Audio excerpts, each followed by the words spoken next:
تھے, اونٹ بندھا ہوا تھا, تو حضرت ابو دردہ رضی اللہ تعالیٰ عنہ کہتے ہیں وہ اونٹ نے حضور کی طرف دیکھا تو اس نے رونا شروع کر دیا. اصل میں دکھ پوچھنے والا کو ملے تو پھر ہی رونے کا مزہ آتا ہے, ہر جگہ تو دکھ سنایا بھی نہیں جا سکتا. ایسا ملے نا جو دکھ پوچھنے والا ہو, تسلی تشفی دینے والا ہو, جس کے کندھے پہ سر رکھ کے بندہ دیر تک روئے. اونٹ رونے لگا تو حضرت ابو دردہ رضی اللہ تعالیٰ عنہ فرماتے ہیں نبی کریم علیہ السلام اس کی طرف بڑھے, حضور نے اس کی پشت پر ہاتھ رکھا تو وہ اور زیادہ رونے لگا. پھر میرے محبوب نے اپنے کان مبارک اس کے منہ کے قریب کیے تو اس نے کوئی بات کی. محبوب نے فرمایا بلاؤ نا اس کے مالک کو کہاں ہے. وہ جب آیا تو حضور صلی اللہ علیہ وسلم نے فرمایا کہ تم اسے اس کی ضرورت سے زیادہ اس پر وزن رکھتے ہو, اسے اذیت دیتے ہو, تکلیف پہنچاتے ہو. پھر حضور علیہ السلام نے فرمایا اسے کھانا اور پانی وقت پر نہیں دیتے, دھوپ چھاؤں کا خیال نہیں رکھتے. اور آخری لفظ حدیث کے محبوب فرمانے لگے تم اس کے بارے میں اپنے رب سے نہیں ڈرتے, اس کے حقوق کے تحفظ کے لحاظ سے تم اللہ کا خوف نہیں رکھتے, وہ تم سے پوچھے گا اس کے بارے میں. یہ حدیث حضرت ابو دردہ رضی اللہ تعالیٰ عنہ نے سنی ہوئی تھی نا. جب آپ کا اپنا وقت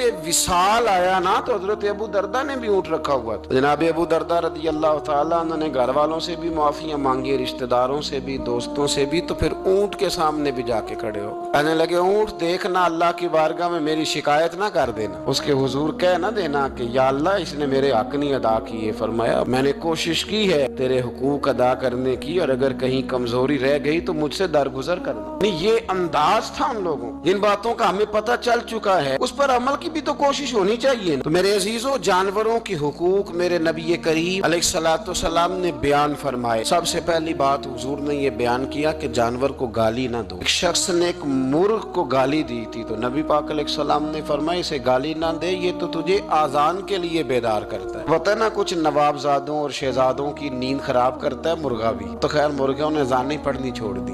تکلیف کی بات ہے, خوشی کی بات نہیں, درد کی بات, یہ اذیت کی بات. یعنی وہ وطن بھی کو وطن ہے جس میں اذان کی آواز ہی نہ آئے, وہ دیش بھی کو دیش ہے. ہم جا کے بسنے لگے ہیں ٹاؤنوں کے اندر, سوسائٹیوں کے اندر, جہاں اذان کی آواز ہی نہیں آتی. کچھ جگہ ہے جہاں اذان کی آواز ہی نہ آئے. ہمارے ہاں جو غریب لوگ ہوتے ہیں نا وہ گدا ریڑھی پہ دفعہ سبزی بیچتے ہیں. یہ ہمارے آج کل کنو بہت زیادہ ہیں مارکیٹ میں, تو میں دیکھتا ہوں کہ سڑک کے اوپر گدے کو بھی کھڑا کیا ہوا, اس لیے کہ اب وہ اسی کے اوپر سارا دن رکھیں گے اس کو, اور شام تک جب تک بکے گا نہیں اس بیچارے کی خلاصی نہیں ہوگی. نبی پاک صلی اللہ علیہ وسلم نے فرمایا کہ جانور کو سواری بناؤ, کرسی نہ بناؤ. دو صحابہ بیٹھے تھے گھوڑے کے اوپر, ایک ادھر بیٹھا تھا ایک ادھر بیٹھا تھا, دونوں آپس میں باتیں کر رہے تھے. جس طرح ہمارے زمانے میں جو نئی کار خریدتا ہے نا تو اس کا بھی کوئی واقف مل جائے تو وہ روڈ کے اوپر کھڑے ہو کے بات کرتا ہے, چونکہ روڈ تو اس نے الاٹ کرایا نا اپنے نا. تو میرے جیسا آدمی کئی دفعہ پیچھے ہو بھی نا, تو ایک دن بچہ مجھے کہنے لگا کہ زور سے ذرا ہارن دی, تو میں نے کہا یار اس کے پاس نئی دولت آئی ہے تو مطلب اس کو ہارن نہ دے, پتہ نہیں کہاں سے بولے گا, تو اس کا تو کچھ نہیں بگڑے گا, تو ہمارے لیے مسئلہ بنے گا. یہ ارجنی اب یہ کھڑا ہے تو کھڑا, یہ اس کو لوگ چودراہٹ سمجھتے ہیں. یہ چودراہٹ نہیں ہوتی, اس سے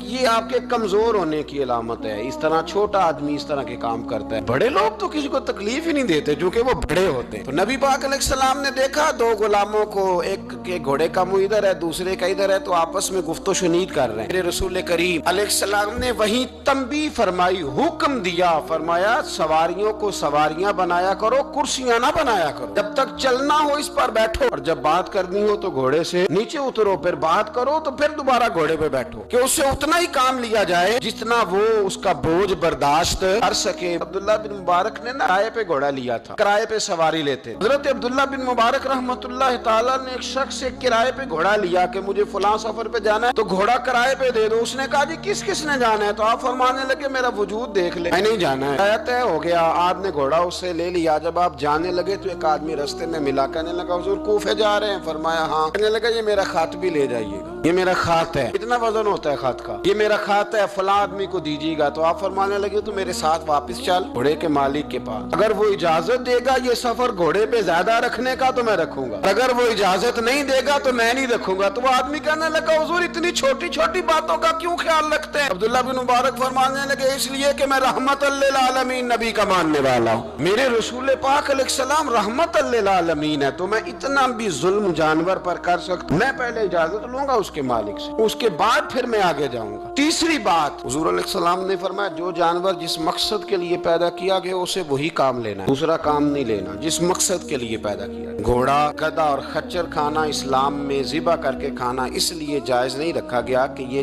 سواری کے جانور ہیں، تو جو سواری کے جانور ہوں گے انہیں ذبح کر کے کھایا نہیں جائے گا، اسے سواری کا کام لیا جائے گا۔ اور جو جانور گوشت والے ہوں گے ان سے گوشت کا کام لیا جائے گا، جو دودھ والے ہوں گے اس سے دودھ کا کام لیا جائے گا۔ بخاری مسلم میں موجود ہے، نبی پاک علیہ السلام فرماتے ہیں ایک شخص نے بیل پر سواری کر لی، اس نے سواری کر لی اور جب وہ تھوڑا سا آگے گیا نا تو بیل اپنا منہ پیچھے کر کے کہنے لگا میں سواری کے لیے نہیں پیدا کیا گیا۔ اللہ نے اسے زبان عطا فرمائی اور بیل بول پڑا، کہنے لگا مجھے حال کے اندر جوت لے، یہ کام مجھ سے لے لے، لیکن تو میرے اوپر سواری نہیں کر سکتا، سواری کے لیے اللہ نے گھوڑے پیدا کیے، اونٹ، گدھے اور خچر پیدا کیے ہیں، جو جانور جس مقصد کے لیے ہوگا اسے وہی کام لیا